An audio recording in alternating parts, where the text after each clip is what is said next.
Nagamani alias Savitri.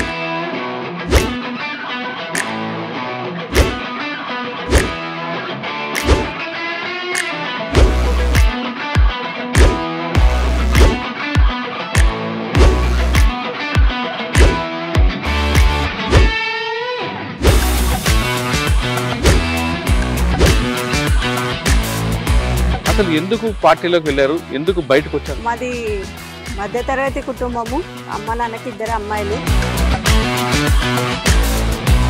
9th class అయినా కూడా వాళ్ళ పాటలు, వాళ్ళు ఊర్లో చేసినటువంటి పనులను బట్టి ఆకర్షింపబడినాను. మరి రామకృష్ణ గారికి సాంబశివుడానికి ఎప్పుడు మీరు గన్మెన్ ఉన్నారు? నేను గన్మెన్ గా చెయ్యనే లేదు సార్. వాళ్ళు నాతో ఉన్న రిలేషన్ బట్టి.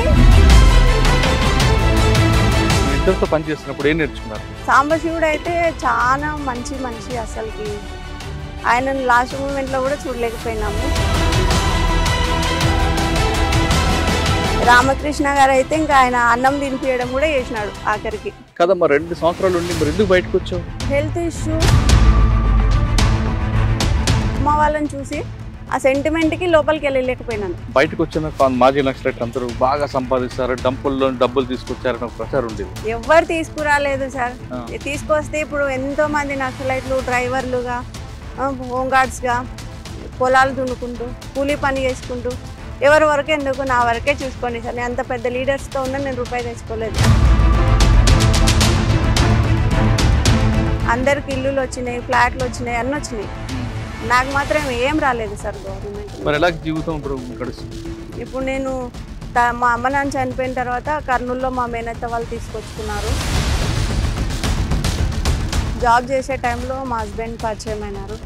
ఆయన ఫిజికల్ హ్యాండిక్యాప్డ్ అయినా కూడా మెంటల్ పరంగా చాలా స్ట్రాంగ్. తను నాకు చాలా సపోర్ట్ ఇస్తాడు సార్ అన్ని విషయాల్లో కూడా. మీ మనసు దృఢంగా ఉంది కాబట్టి మీరు చాలా సమస్యలు ఎదుర్కొని ముందుకు నిలబడుతున్నారు. నేను పొలిటికల్ పరంగా చేయకపోయినా, పార్టీ పరంగా చేయకపోయినా ఒక మహిళగా చేసినాను సార్. ఏం చేశారు? నేను మనీ మదీనా మహిళా సంక్షేమ సంఘం అని NGO రిజిస్ట్రేషన్ చేయించి చాలా మంది మహిళలకి టైలరింగ్ మిషన్స్ ఇప్పించినాను, ట్రైనింగ్ ఇప్పించినాను. వేరే చోటికి పంపించి ట్రీట్మెంట్ చేయించడం, ఇట్లాంటివి నా ఆర్గనైజేషన్ పరంగా నేను చేయగలిగినాను.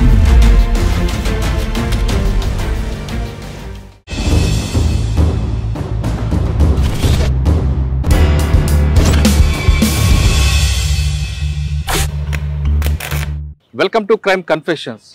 గతంలో గ్రామాల్లో ఉన్న పరిస్థితి ప్రభావంతోనో లేదా పెత్తందారుల పోకూడలు నచ్చకో కొంతమంది యువతీ యువకులు అడుగుబాటు పెట్టారు. అడవులకు వెళ్ళిన తర్వాత అన్నులతో కలిసి పగలనక రాత్రనక అడవికి పరిమితి పేద ప్రజల అభివృద్ధి కోసం నిరంతరం కృషి చేశారు. ఆ విధంగా కొంతకాలం ఉన్న తర్వాత వ్యక్తిగత కారణాలతోనో లేదా మరే కారణాలతోనో జనజీవన శ్రమంతులు కలిసిన వారిని పరిచయం చేసే కార్యక్రమంలో ఈ వారం మన గెస్ట్ నాగమణి అలియాస్ సావిత్రి. నాగమణి మహబూబ్నగర్ జిల్లాకు సంబంధించిన వ్యక్తి. తర్వాత దల్లంకు వెళ్ళి కొంతకాలం పనిచేసి ఆర్కే సాంబశివుడికి ఆమె గన్మ్యాన్గా ఉండి తర్వాత 2 సంవత్సరాలు పనిచేసిన తర్వాత బయటకు వచ్చారు. ప్రస్తుతం కర్నూలులో ఉంటున్నారు ఆవిడ.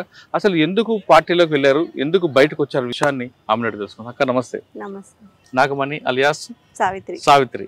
ఆర్కే రామకృష్ణ లాంటి వాళ్ళతో సాంబశివుడికి గన్మ్యాన్గా ఉండి తిరిగిన మీరు ఎందుకు బయటకు వచ్చారు?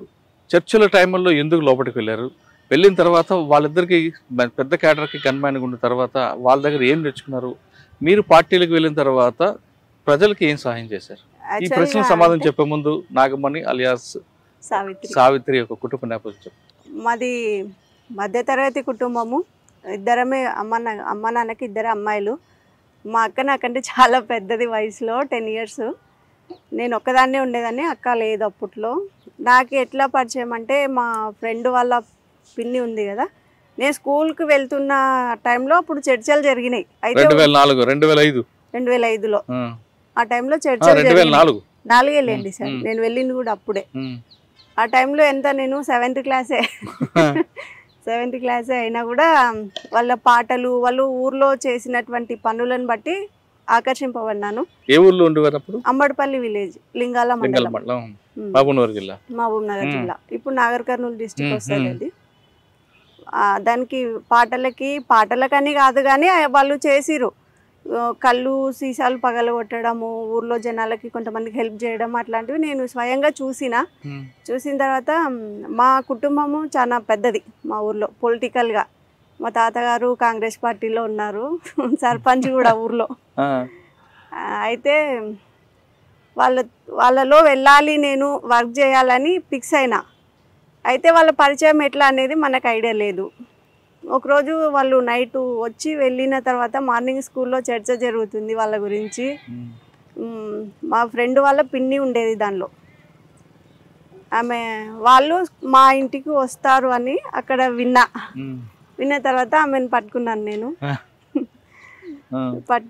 నేను కూడా వెళ్ళాలనుకుంటున్నా, నేను వర్క్ చేయాలనుకుంటున్నా అంటే ఫస్ట్ ఆఫ్ ఆల్ మా ఫ్యామిలీని టచ్ చేయడానికి భయపడతారు, పొలిటికల్ బ్యాక్గ్రౌండ్ కాబట్టి. వాళ్ళు కూడా భయపడినారు. అయితే కూడా మా ఫ్రెండ్స్ కొంచెం హెల్ప్ చేసిరు. అప్పట్లో వాళ్ళ ఇంటికి తీసుకెళ్ళి దళం మెంబర్స్తో మాట్లాడించిన తర్వాత మా ఫ్రెండ్ వాళ్ళ మదర్ వాళ్ళు చాలా భయపడినారు.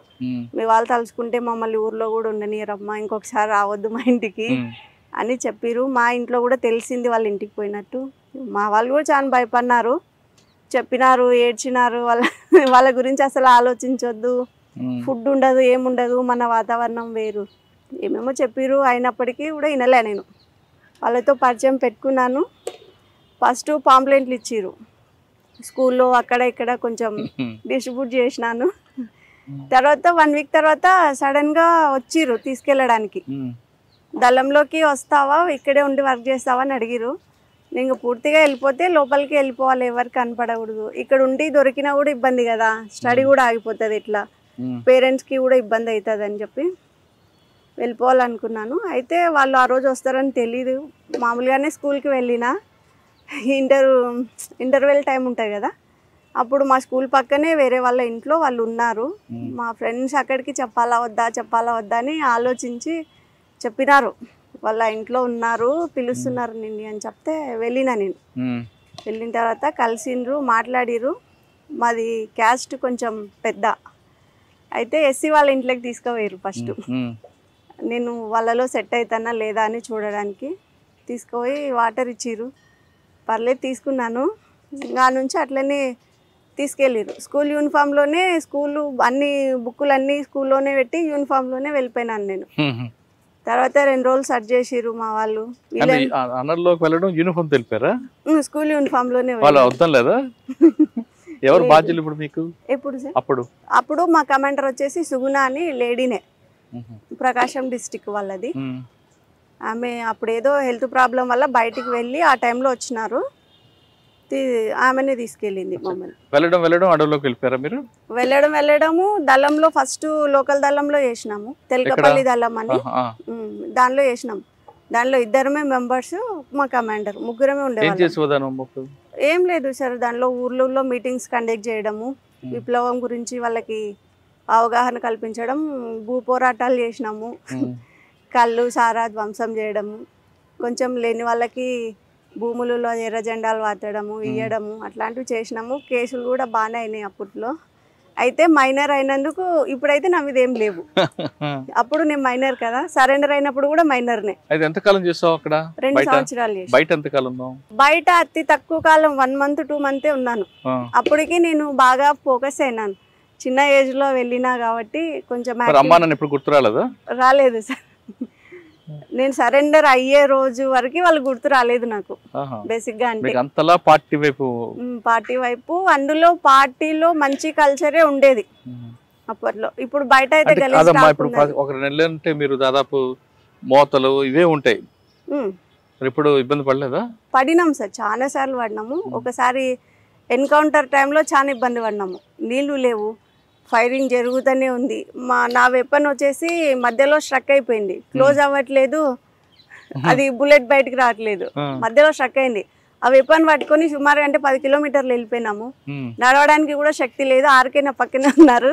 నేను ఆయన గన్మెన్ కాదు, కానీ నేను సరెండర్ అయిన తర్వాత గన్మెన్ అని పోలీసు వాళ్ళు విడిదిచ్చేసినారు.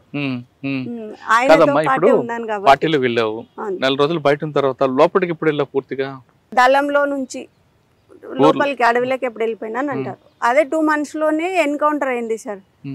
తుమ్మల్పెంట అనేసి ఊరుంది విలేజ్ లో, అక్కడ ఎన్కౌంటర్ జరిగింది. ఎన్కౌంటర్ లో పోలీసులకి పట్టుబడినాను. అయితే సివిల్లో డ్రెస్లో ఉన్నాను, యూనిఫామ్ ఉండదు కదా మనకి లోకల్లో ఉంటే, సివిల్ డ్రెస్ ఉండదు, వెపన్ ఉంది. అయితే వెపన్ వాళ్ళు పక్కకు నిలబెట్టారు, చిన్నపిల్లని అనుకొని పట్టుకొని పక్కన నిలబెట్టేసినారు. ఇంకా మా వాళ్ళు వెళ్ళిపోయినారు, మిగతా వాళ్ళు. అమ్మాయి దొరికింది, ఇంకా చనిపోయింది లేదు, హోప్ పెట్టుకొని ఏడవడం అంతా అయిపోయింది ఇంకా వాళ్ళది. అయితే మనం విడిపోయే ముందే ఎన్కౌంటర్ అవుతుంది అని మనకు ఐడియా ఉన్నప్పుడే కలుసుకోవడానికి ప్లేస్ చెప్పుకుంటాం ఫస్టే. ఆ ప్లేస్ను కూడా నాకు తెలీదు ఆ ఏజ్లో. ఆ రోజంతా ఫైరింగ్ జరిగిన దగ్గరే ఉన్నాను నేను. అక్కడ నుంచి కొంచెం పక్కకు వచ్చేస్తాను, ఊర్లో కాపలాదారులు ఉంటారు కదా సార్, వాళ్ళ ఇంటికి వెళ్ళిన. వాళ్ళ ఇంటికి వెళ్తే వాళ్ళే కాపాడిరు. నైట్ అంతా వాళ్ళ దగ్గరే పెట్టుకొని మార్నింగ్ తెల్లవారుజామున ఎవరు లేయకముందుకే తీసుకెళ్ళి పక్క ఊర్లో వదిలేసి వచ్చిర్రు. అక్కడ నుంచి మళ్ళీ మేము దళాన్ని కలుసుకోవడం జరిగింది. అప్పుడు ఇంకా ఈ లోకల్లో ఉంటే డేంజర్ అని చెప్పి పార్టీలోకి ఇచ్చేసి. మరి రామకృష్ణ గారికి సాంబశివడానికి ఎప్పుడు మీరు గన్మెన్ గా ఉన్నారు? నేను గన్మెన్ గా చెయ్యనే లేదు సార్. వాళ్ళు నాతో ఉన్న రిలేషన్ బట్టి గవర్నమెంట్ నాకు ఆ బిరుదు ఇచ్చింది, ఆర్కే గన్మెన్ అని. గన్ ఎవరు పట్టుకోలేదు అక్కడ? గన్ను మామూలు ఎవరు గన్మెన్ కాదు నేను. వాళ్ళతో ఉన్నారు మీరు? వాళ్ళతోనే ఉన్నాను. ఇద్దరితో పని చేస్తున్నప్పుడు ఏం నేర్చుకున్నారు మీరు? సాంబశివుడు అయితే చాలా మంచి మనిషి అసలుకి. ఆయనను లాస్ట్ మూమెంట్లో కూడా చూడలేకపోయినాము. అయితే చాలా నేర్చుకున్నాను ఆయనను చూసి. ఆయన ఎప్పుడు అంటుండేటోడు, చిన్నపిల్లలు దళంలో ఉండకూడదు, ఇంటికి వెళ్ళిపోవాలా అంటే వెళ్ళిపోవాలని కాదు కానీ అది ఉన్న మా ఫ్రెండ్షిప్ కొద్దీ అట్లా సతాయిస్తుండేటోడు అనమాట. రామకృష్ణ గారు అయితే ఇంకా ఆయన అన్నం తినిపించడం కూడా చేసినాడు ఆఖరికి. సాంబశివుడు ఒకానొక టైంలో నాకు హెల్త్ బాగాలేక పూర్తిగా నేను 2 అడుగులు కూడా నడవలేని స్థితిలో ఉన్నాను. అప్పుడు కూడా ఆయన భుజాల మీద ఎక్కించుకొని తీసుకెళ్ళిండు. చూసారు అంతా ఆల్మోస్ట్ వాళ్ళంతా పెద్దవాళ్ళే కాబట్టి అప్పుడు నాకు ఈ తల్లిదండ్రి లేని లోటు తెలియలేదు. వాళ్ళంతా అట్లనే చూసుకున్నారు. వాళ్ళిద్దరుతో మీకు బాగా సాన్నిధ్యం ఉంది కదా, ఒక అన్నదమ్ముళ్ళగా, ఒక అమ్మ నాన్న అన్ని వాళ్ళిద్దరు చనిపోయినప్పుడు మీకు ఎంత బాధపడింది? సాంబశివుడు చనిపోయినప్పటికీ నేను బయటే ఉన్నాను సార్. వాళ్ళని చూసే పొజిషన్ నాకు లేదు. ఆర్కే చనిపోయినప్పుడు కూడా లేదు, కానీ చాలా బాధపడినాను.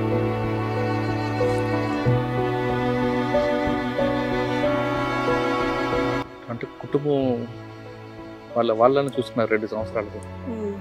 2 సంవత్సరాలు మీరు చేసిన కార్యక్రమాలు అంటే సమాజ సేవ చేద్దామని పోయినాం, కానీ దానిలోకి పోయిన తర్వాత మా ప్రాణాలు మేము కాపాడుకోవడమే మాకు బాధ్యత అయిపోయింది. ఎందుకంటే ఎక్కడ ఏ యాక్టివిటీ చేద్దామన్నా ఉన్న ప్లేస్ తెలిసిపోతుంది పోలీస్ వాళ్ళకి. మా ప్రాణాలు చేతిలో పట్టుకొని మేము పరిగెత్తడమే సరిపోయింది. లోకందళంలో ఉన్నప్పుడన్నా కొంచెం సేవ చేయగలిగినాం జనాలకి.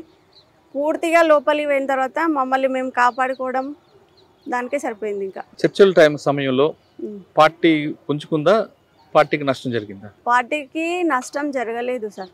ఎందుకంటే చాలా మంది కొత్త వాళ్ళు రిక్రూట్మెంట్ అయినారు ఆ టైంలోనే పరిటాల రవి గారు కూడా చనిపోవడం జరిగింది. ఆయన చనిపోయినప్పుడు నేను దళంలోనే ఉన్నాను, లోపలే ఉన్నాను. ఆయన చనిపోయినప్పుడు వాళ్ళు చాలా కొంచెం మాట్లాడుకున్నారు ఆయన గురించి. ఆయన అదే రెండు రకాలుగా, కొందరు మంచిగా మాట్లాడినారు. వాళ్ళ కుటుంబం కూడా పరిటాల శ్రీరాములు అందరూ కూడా మాజీలు కాబట్టి చర్చ అక్కడ వచ్చింది సార్. అది ఏమంటారు, కొంతమంది అయితే మంచిగా చెప్పుకున్నారు, కొంచెంమంది కావాల్సిందేలే జరగాల్సిందేలే. కానీ చంపిన వ్యక్తి సూర్య అని తెలిసిన తర్వాత పార్టీలో చర్చ వచ్చిందా? ఇంకా రాలేదు సార్, ఇంకా రాలేదు. అప్పుడు మాకు న్యూస్ తెలియడమే తక్కువ, ఏదో రేడియో ఉంటే వినడము, లేదంటే లేదు. 2 సంవత్సరాల్లో అంటే మీకు ప్రాణాన్ని మీకు కాపాడుకోవడం కాకుండా ప్రజల కోసం ఏం చేశారు? ప్రజల కోసం భూములు వంచినాం సార్ కొన్ని. అయితే అవి వాళ్ళకి ఇప్పటికి దక్కినాయో లేదైతే మాకు ఇంకా తెలియదు. ఎందుకంటే నేను 2 ఇయర్స్ తర్వాత లేను, ఇంకా మొత్తానికి తెలంగాణలో లేను. నేను బయటికి రావడము, మా అమ్మ నాన్న చనిపోవడము, నేను కర్నూలుకి రావడం జరిగింది. 2 సంవత్సరాలు ఎక్కడెక్కడ తిరిగాము? నేను ప్రకాశం డిస్టిక్, ఇంకా నల్లమల్ల ఫారెస్ట్ మొత్తం. ఇంకా లాస్ట్ మూమెంట్లో డీకే దండకారణ్యం వెళ్ళాలా అనే టైంలో ఇక్కడ తీసుకొచ్చినారు లోకల్కి సాంబశివుడు వాళ్ళు. కొన్ని రోజులు ఆరోగ్యం బాగలేదని ఇక్కడ తీసుకొస్తే ఒక పని మీద మా ఊరికి పంపించినారు. వచ్చేటప్పుడు సాంబశివుడు అన్నాడు, ఇన్ని రోజులు మాతో ఇంత కలిసి ఉన్నావు, నువ్వు మళ్ళీ తిరిగి లోపలికి వస్తావో రావో అన్నాడు. ఎందుకు అట్లా అంటున్నారు అంటే, ఏమో పోయి రాపో చెప్తా అన్నాడు. ఆయన అన్నాడు, నేను వచ్చినాను. ఇంటికి వచ్చేపాటికి మా అమ్మ మా నాన్న చాలా బాధపడి ఏడ్చి అసలు ఇంకా పోవడానికి వీలు లేదన్నట్లా చెప్పినారు.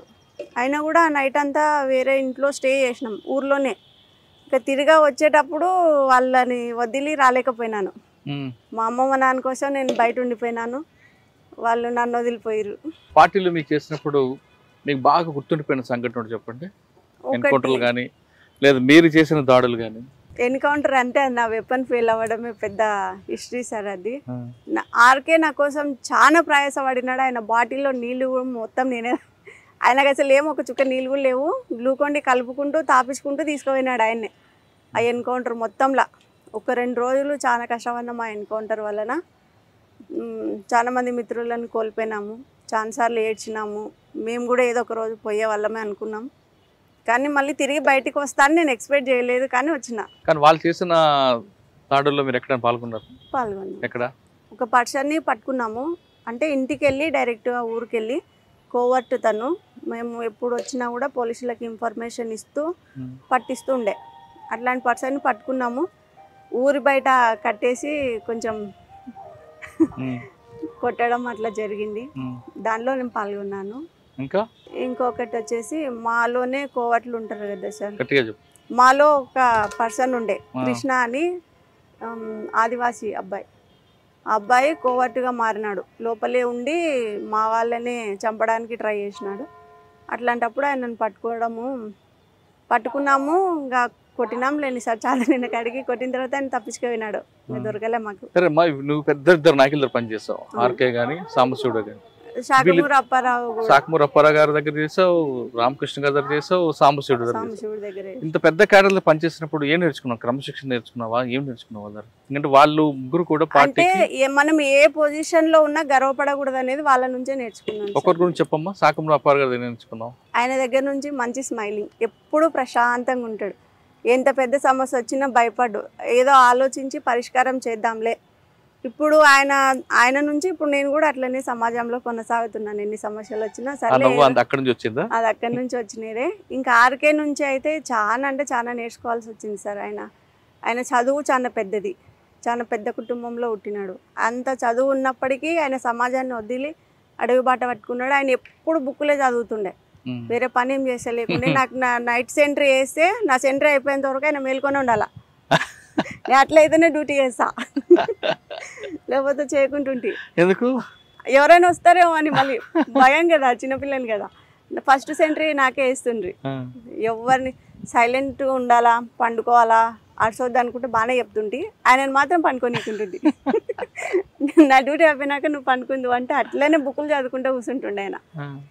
ఆయన ఎల్లిపాయలు తినేవాడు కాదు, నేను ఉల్లిగడ్డలు తినేదాన్ని కాదు. ఆ విషయంలో ఇద్దరికి చాలా సార్లు నవ్వుకున్నాము. చాలా ఆయన ఫుడ్ మాకి మామూలుగా న్యూట్రిషన్ ఫుడ్ ఇస్తుంటారు కదా, ఆ ఫుడ్ కూడా తను కొంచెం తీసుకొని తన దానిలో నాకు షేర్ ఇచ్చేటోడు. నువ్వు ఎక్కువ తినాలి, నువ్వు ఇంతనే ఉన్నావు, ఎక్కువ తిని చాలా బక్కగా ఉండేదాన్ని అప్పట్లో. అట్లా ఆయన చాలా ఫ్రెండ్లీగా ఉండేవాడు. సాంబశివుడు కూడా ఆయన తండ్రి లాగానే మాకైతే. ఇట్లా అన్ని విషయాలు చెప్తుండే, బాగా చూసుకుంటుంది వాళ్ళందరినీ. ఇప్పుడు కూడా మిస్ అయినా అన్న బాధ అయితే నాకు లోపల ఉంటుంది. నేను సమాజంలో ఒక పొలిటికల్ లీడర్ని, పాలిటిక్స్ నుంచి ఏం చేయలేకపోయినాను, దానిలో ఏం చేయలేకపోయినాను. మాజీ నక్సలైట్ల జీవితం ఇది. ఎందుకంటే గవర్నమెంట్ పోస్టులు పెట్టుకుంటే రావు. పోలీస్ డిపార్ట్మెంట్లో ఒకప్పుడు హోంగార్డ్ పోస్ట్ ఇచ్చినారు, అది నాకు తెలియకుండానే మా పెద్దవాళ్ళు ఆర్డర్ కాపీ ఇవ్వాల, పోలీస్ డిపార్ట్మెంట్ వద్దు అని. నేను ఇప్పుడు ఎక్స్పెక్ట్ చేస్తున్నా జాబ్ కావాలని, ఇచ్చేవాళ్ళు లేరు కదమ్మా. 2 సంవత్సరాలు ఉండి మరి ఎందుకు బయటకు వచ్చావు? Health issue main. హెల్త్ ఇష్యూకి వచ్చి అమ్మ వాళ్ళని చూసి ఆ సెంటిమెంట్కి లోపలికి వెళ్ళలేకపోయినాను. అంటే నేను దళంని వదులుకొని రావాలని అయితే నాకు లేదు, ఇప్పటికి కూడా లేదు. దళం మీద వ్యతిరేకత ఇప్పటికి లేదు. మీరు వస్తున్న తర్వాత పార్టీ నుంచి మళ్ళీ పిలుపు వచ్చిందా? అంటే నేను చాలా రోజులు వాళ్ళతో టైఅప్ అయినాను, బయటికి వచ్చినా కూడా నేను వాళ్ళు రావడము, మా ఇంట్లోకి కలవడము, మాట్లాడడము, వెళ్ళడము అన్నీ మామూలుగానే ఉండిపోయినాయి. పోలీస్ వాళ్ళు డౌట్ వచ్చి చాలా అడిగిరు నన్ను. అయితే వాళ్ళు నాకు మీద చేయడానికి ఒకటి లేదు, నేను మైనర్ కాబట్టి. వాళ్ళని కూడా 30 తిప్పలు పెట్టిన స్టేషన్లో, లింగాల పోలీస్ స్టేషన్. అడిగిరు అన్ని క్వశ్చన్స్. మీరు ఏం అడిగినా నేను మళ్ళీ పోతా సార్, నన్ను మాత్రం అడగొద్దా. మీరు అడిగితే నేను ఒప్పుకోను, మీరు ఎన్ని అడిగినా నేను సమాధానం చెప్పను, నాకు అన్నీ తెలుసు. తెలియని నేను చెప్పను, నాకు తెలిసినా నేను మీకు చెప్పను. మరి కొట్టలేదా ఇప్పుడు? కొట్టలేదు సార్. నెల రోజులు పెట్టిరు స్టేషన్లోనే. భోజనం పెట్టారా? భోజనం పెట్టిరు. అప్పుడు ఎవరు ఎస్ఐ మీకు బాగా చూసుకున్నది? ఆయన ఏమో రెడ్డి సార్, ఆయన పేరు ఏం పేరు మీకు బాగా ఇబ్బంది పెట్టిన ఆఫీసర్ కానీ బాగా చూసుకున్న ఆఫీసర్ ఎవరన్నా గుర్తున్నారా? ఎవరు ఇబ్బంది పెట్టలేదు సార్, అందరూ బాగానే.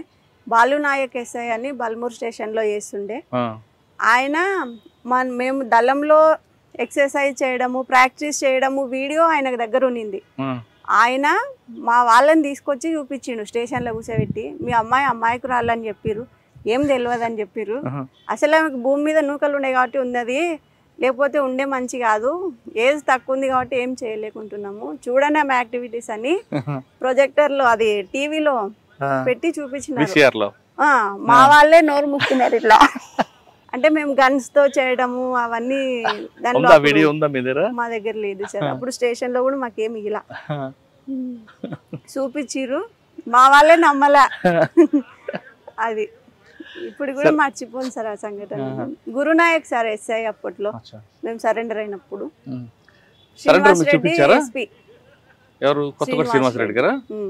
ఆయన ఏమన్నారు? ఆయన హోమ్ గార్డ్స్ ఇంటర్వ్యూ అప్పుడు వచ్చినారు. ఎందుకు వెళ్ళావని తిట్టలేదా? లేదు సార్. ఇంకా ముత్తయ్యనేమో సిఐ ఉండే సార్ అచ్చంపేటలో, ఆయన కూడా అడిగిండు, గన్ను కూడా పెట్టిండు. మా అమ్మని కూర్చోబెట్టి పక్కన నీ కూతుర్ని చంపేద్దునా అని అంటే మా అమ్మ ఏడ్చింది. భయపడద్దు వాళ్ళు చంపర్లే అని చెప్పిన. చంపేటోళ్ళు అయితే ఇటు నాకు తేరులే. అసలు యాక్చువల్గా అంటే నేను బయటికి వచ్చిన తర్వాత 2 నెలలు అజ్ఞాతంలో ఉన్నా. నేను బయటకు వచ్చినాను ఎవరికి తెలియదు. 2 నెలల తర్వాత మా సిస్టర్ మ్యారేజ్ ఉంది. అప్పుడు మ్యారేజ్కి నేను అటెండ్ అయినా ఎట్లయినా ఇన్ఫర్మేషన్ పోతుందని, వాళ్ళ ఇంటి దగ్గర రాకూడదని నేనే స్టేషన్లో వెళ్ళి సరెండర్ అయినా డైరెక్ట్. తర్వాత జైలుకి వెళ్ళావా? లేదు సార్, అప్పటికి చిన్న పిల్లలు కాబట్టి బయట పంపించారు. అది బయట పంపిన తర్వాత ప్రశాంతంగా ఉందా జీవితం? పర్లేదు సార్, నాకైతే ఏం ప్రాబ్లం లేదు. సాధారణంగా బయటకు వచ్చిన వ్యక్తులు నయం కలుస్తుంటారు, మీకు కలిసాడు? లేదు లేదు సార్, అసలు వాళ్ళని నేను చూడనే లేదు. కాదమ్మా, బయటకు వచ్చిన మాజీ నక్సలైట్లు అందరూ బాగా సంపాదిస్తారు, డంపుల్లో డబ్బులు తీసుకొచ్చారని ఒక ప్రచారం ఉండేది. ఎవరు తీసుకురాలేదు సార్. తీసుకొస్తే ఇప్పుడు ఎంతో మంది నక్సలైట్లు డ్రైవర్లుగా, హోమ్ గార్డ్స్గా పొలాలు దున్నుకుంటూ కూలీ పని చేసుకుంటూ, ఎవరి వరకే ఎందుకు నా వరకే చూసుకోండి సార్. నేను అంత పెద్ద లీడర్స్తో ఉన్నా నేను రూపాయి తెచ్చుకోలేదు. గవర్నమెంట్ నాకు రివార్డింగ్ ఫండ్ అని 25,000 సరెండర్ అయినప్పుడు ఇచ్చింది. ఇంకా అది తప్ప నుంచి నాకు గవర్నమెంట్ నుంచి ఇప్పుడు దాకా ఒక్కటి కూడా వచ్చిందే లేదు. అందరికి ఇల్లులు వచ్చినాయి, ఫ్లాట్లు వచ్చినాయి, అన్నీ వచ్చినాయి. నాకు మాత్రం ఏం రాలేదు సార్ గవర్నమెంట్. ఇప్పుడు నేను మా అమ్మ నాన్న చనిపోయిన తర్వాత కర్నూలులో మా మేనత్త వాళ్ళు తీసుకొచ్చుకున్నారు. నేను అక్కడికి కూడా రానని చెప్పిన, ఒక్కదాన్నే ఉంటాను, మా ఇంట్లో నేను ఉంటాను, నా పని నేను చేసుకుంటానంటే వాళ్ళే తీసుకొచ్చిరు ఇక్కడ బలవంతంగా. హాస్పిటల్లో వర్క్ నేర్పించినారు, నర్సింగ్. ఆ తర్వాత జాబ్ చేసే టైంలో మా హస్బెండ్ పరిచయం అయినారు. ఆయన ఫిజికల్ హ్యాండిక్యాప్డ్ అయినా కూడా మెంటల్ పరంగా చాలా స్ట్రాంగ్. మనం అంత స్ట్రాంగ్ ఉండలేం, ఆయన ఉన్నంత స్ట్రాంగ్.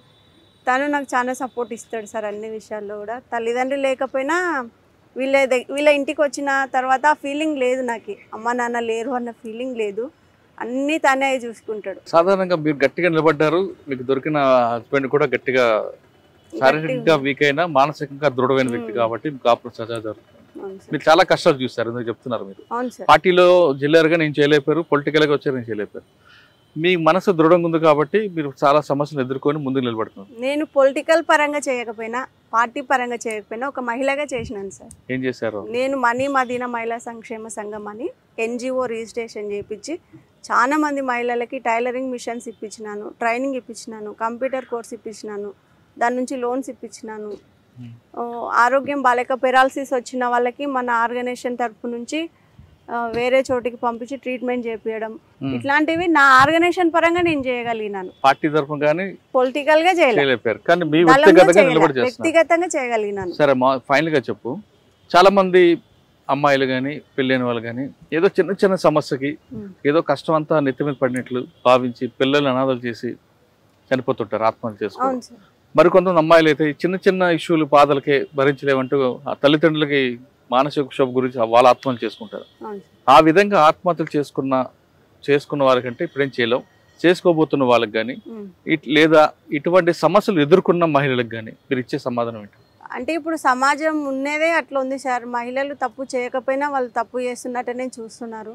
సోషల్ మీడియా వచ్చిన తర్వాత మహిళలు చాలా రకాలుగా ఇబ్బంది పడుతున్నారు. అట్లాంటి సమస్యలు నేను చాలా పరిష్కరించిన. షీ టీమ్ ఉంది కర్నూలులో, మహిళా పోలీస్ స్టేషన్ ఉంది. నేను ఎన్ని సమస్యలు వచ్చినా వాళ్ళని పట్టుకొని దాన్ని సాల్వ్ చేస్తాను. అటువంటి సమస్యలు ఎదుర్కోవాలా, వచ్చినప్పుడు ధైర్యంగా నిలబడాలి సార్. ఫస్ట్ ఒక సమస్య ఉందంటే దానికి పరిష్కారం కంపల్సరీ ఉంటుంది. సమస్య వచ్చింది కదా మనం చనిపోతేనే అది పరిష్కారం అవుతుందంటే కరెక్ట్ కాదు. కాబట్టి సమస్య వచ్చినప్పుడు నిలబడి ఆలోచించుకొని కొంచెం దాని పోరాటం అయితే చేయాల్సిందే కంపల్సరీ. పోరాటం చేయకుండా బయటపడలేం సమస్య నుంచి. దానికైతే నేను ఎప్పుడు సపోర్ట్ ఉంటా. అట్లాంటి సమస్యలు ఎన్ని వచ్చినా కూడా నేను పరిష్కరిస్తాను సార్ కంపల్సరీ. మనిషి పుట్టిన తర్వాత ప్రతి మనిషికి ఒక సమస్య వస్తుంది. ఆ సమస్యకి ఆత్మహత్య పరిష్కారం కాదు అంటుంది నాగమణి. ఖచ్చితంగా మనం పోరాటం చేసి ఆ సమస్య మనకు భయపడి పారిపోతుంది, కానీ మన దగ్గర కూడా రాదు అంటూ ఆమెకున్న అనుభవం చెప్తున్నారు. ఇది నాగమణితో ఎక్స్క్లూజివ్ ఇంటర్వ్యూ. వచ్చే వారం మరో గెస్ట్తో మళ్ళీ కలుద్దాం. అంతవరకు నమస్తే. థ్యాంక్ యూ అక్క. నమస్తే.